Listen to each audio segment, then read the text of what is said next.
were able to help these kids to get by for another month or two on some of the supplies that we dropped off. And I got back home and I realized I was living for the wrong reasons. And that doesn't mean much without some foundation to it. Well, the foundation is the weekend before I did the missions trip, I was in Mammoth with some friends and just living high on the hog and enjoying life. I had spent 5 grand on like new snowboards, townhome, great food, lift tickets, partying. And I just realized, gosh, that $5,000 I wasted in Mammoth would have went a long, long ways with these orphanages. So I made it a point to say yes to something else in my life, and that was moving out of that selfishness and desire to have and be everything and more into a position of helping others and really changing the foundation of how I think. And that changed my life. Within 6 months, I'd left In-N-Out Burger and decided to move to Lake Tahoe. And it was just a very, very random place in my mind at the time was to move to Lake Tahoe. And the goal was to move there with nothing, whatever I had in the bank saved up from working all those years at In-N-Out, but take any job, minimum wage or not, and just be happy with it and focus on enjoying life, helping others, and not thinking about materialistic things.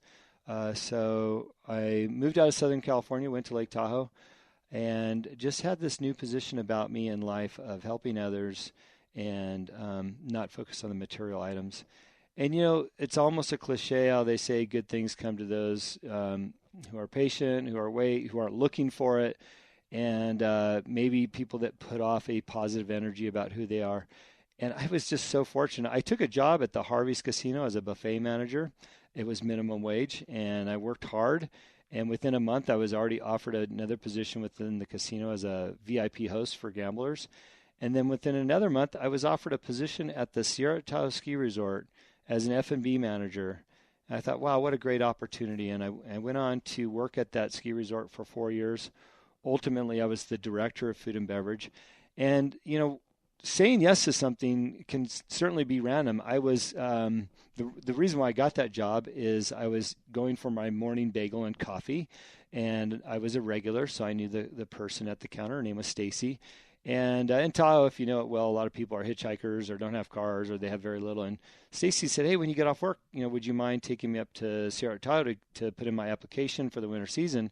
And by the way, you should put in your application. Maybe there's a good job at in F&B." And I said, "Sure, I'll take you up there." Well, I wound up meeting the general manager that day and basically was hired on the spot once I handed him my application. So, just saying yes to that opportunity for me changed my life because I worked as the F&B director for 4 years and was known for making gourmet food at a day resort. The previous food and beverage director had kind of started that whole thing, and really I just carried it through to the next level. And it was a great program. It garnered me a bi-weekly article in the local newspaper, and it also garnered me about a year and a half worth of TV on the local channel on PAX TV, talking about the food that we were serving at Sierra Tahoe. And I did some Channel 13 news down in Sacramento to over 1 million people, and really enjoyed the process of being on TV as well as writing a biweekly article for the newspaper. So that was a big yes for me, taking that job at Sierra and being up in Lake Tahoe. Eventually, I tired of being up there and decided to move back to Orange County. And I was at a fundraiser for the Pacific Symphony, sitting at a banquet table of kind of workers or sponsors. And I found myself sitting next to the president of Kettle One Vodka. His name's Bill Aldean, and the owner, Carl Nolet. It was really a fascinating night. I'd been surfing all day, and for me to get out of the water and go rent a tuxedo and go to this extravagant event I was completely out of place, especially since I just spent the last 4 years in the mountains. But sitting at the table with Bill and Carl, we're all talking, having a good time. I'm telling about my TV show and Tahoe and cooking, and we're drinking apple martinis and sitting in tuxedos. And Bill goes, "Jim, I really like your style. If you're interested in coming to work for Kettle One Vodka, I'd like to talk to you on Monday, and maybe there's a job for you." And I looked at him. I said, "Bill, we're all in tuxedos drinking martinis. Of course you like my style. We're doing the same thing." But I did. I went in on Monday and I met with Bill, and he said, we'd like to offer you a job. We think you've got what it takes to move our brand to the next level. And I guess I had pulled the wool over his eyes or something over dinner a few days before, because I never envisioned myself being in the role as marketing manager for a global brand like Kettle One Vodka. But one of the best decisions I ever made was saying yes to Bill and working for Kettle One Vodka for almost 10 years. Ultimately, when I left there, I was the vice president of PR, events, sponsorship, and headed up the marketing department with a couple other VPs, and created this wonderful brand that eventually sold to Diageo. And, it just goes back to having the confidence in myself that I could do this marketing role for a big brand like Kettle One and saying yes to that. And I got to tell you a little inside secret for me. I've always been that person that thinks, I'll just say yes and I'll figure out how to do it. So I would highly encourage you, if an opportunity knocks on your door, say yes, figure out how to do it, put everything you have into it and make it happen. As my career unwinded at Kettle One because of the sale, I was met with an individual that represented a family down in Mexico. They owned a distillery. They had just finished a project with Cabo Wabo tequila, and the distillery was sitting dormant. And he said, hey, do you have any interest in bringing tequila to the United States? And I found myself saying yes again, and wound up putting together a 30-year lease and agreement with the Agaveros Unidos Foundation, headed up by Sergio Zuniga Partida and his brothers.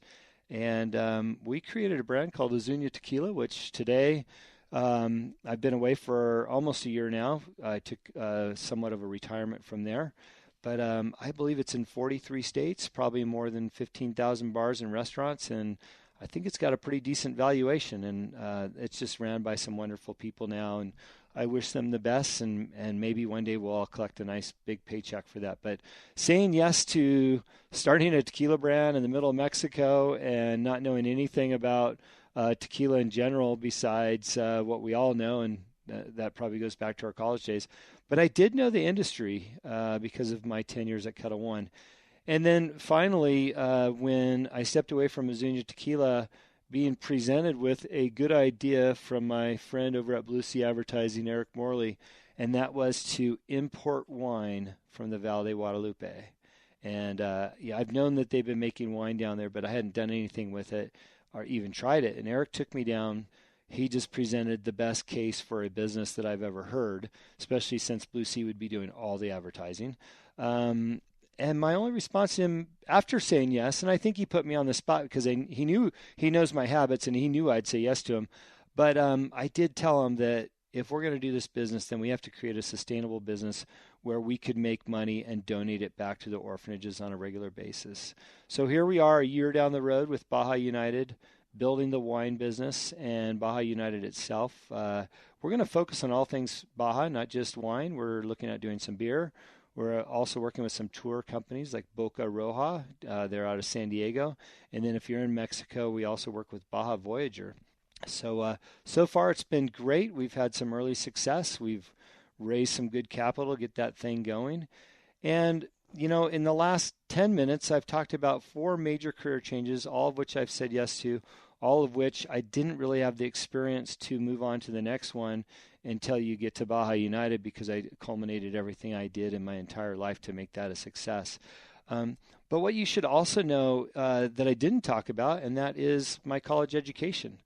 I forewent going to college when I made the decision to work for In-N-Out Burger. And it's not that I'm completely uneducated through college. I did have an opportunity to take some courses in hotel restaurant management, but I don't hold that college degree, and it's never stopped me. And a lot of times I'll look back to my interview with Kettle One, and although Bill said he liked my style so much, he said, you are required to have a college degree, and I don't see that on your resume. I said, Bill, what is it that you would like to see from me that has to do with my college degree? Because I think I can give you real life experience, and we can not look at that college degree, if you will. And he kind of looked at me. He said, well, one of the things that we think is important is the ability to commit to something and be there and finish the task. I said, well, tell you what, I worked for In-N-Out Burger for 12 years and ran the most successful store in their history for a period of time. Is that enough commitment? He said, yeah, it is. Come on board. So anyways, the point of that is to tell you that you can have a successful career. You can be all that you want to be, and it doesn't always have to hinge on a college degree. So if you are at that point in your life, maybe you're graduating high school, maybe you've been out of high school for a little bit of time, and you're thinking about college or maybe a career that's staring you in the eye, just know that there's many routes to market, and college doesn't always have to be that route. I completely support an education in one way or the other. I also believe in the School of Hard Knocks, getting in there, getting it done, picking up a hammer, whatever it takes, and just being committed to the project and the business that's in front of you. So with that, as I wrap up the first show, and hopefully I've enticed you enough with what the shows are going to be about and some of my background and the decisions that I've made, what can you expect to hear in the future? Well, I think you can expect to hear from some great business leaders and people that will interview along the way. I like to say you'll probably hear from some normal people that have been successful, and maybe we can help define what success looks like along the way based on who you are and what you're doing, because I don't think success is always about the money that you have in the bank. Sometimes success comes in the form of richness in life, like for me, my kids and my family and the comfort level I have here in my conservative home. And then people with a message. You'll certainly hear from people that have a message that they want to share with you and maybe how to overcome some obstacles. We'll cover a little wine once in a while. Once in a while, we'll also talk about Baja in general and introduce some of the people that I'm working with down there. I think they'll be fascinating. But the theme along the way is the answer is yes in business and in life, and don't be afraid to explore those answers and what you find. Back in the 80s, I heard a quote that has stuck with me my entire life, and I'm going to end the show on that quote, and it is, what you believe is what you will achieve. And I heard that from Mark Victor Hansen on a cassette tape, and I remember playing that over and over and over again. So the answer is yes. What you believe is what you will achieve. I look forward to seeing people sign up for the show and launching our next episode in the next 2 weeks. Thank you for listening, really from the bottom of my heart. Thanks.